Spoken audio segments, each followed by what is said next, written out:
In setting up the experiment, you're going to want to lay out all the pots. And actually what we have right now, these plants are a lot bigger than what your plants are going to look like at the initial setup of the experiment. So you're going to want to make sure you have room for all the pots and have your pump in a spot that you have access to electricity. And then you're going to run this main line so that it runs down, and each pot has access close by within, say, probably 10 or so inches of this main line.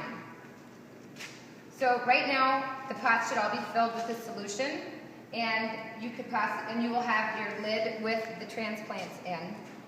Then you're going to have something that looks identical or very similar to this. So it's got small tubing and a needle at the very tip.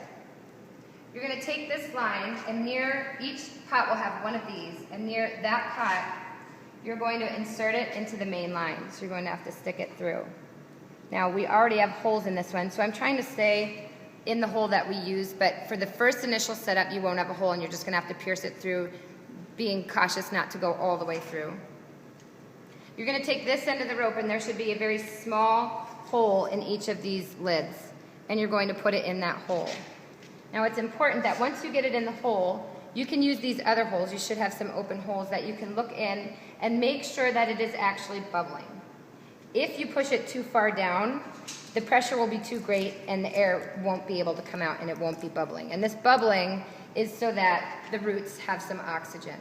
Once you have that in place, to a place where it is bubbling, then you just want to tape it so that it's secure.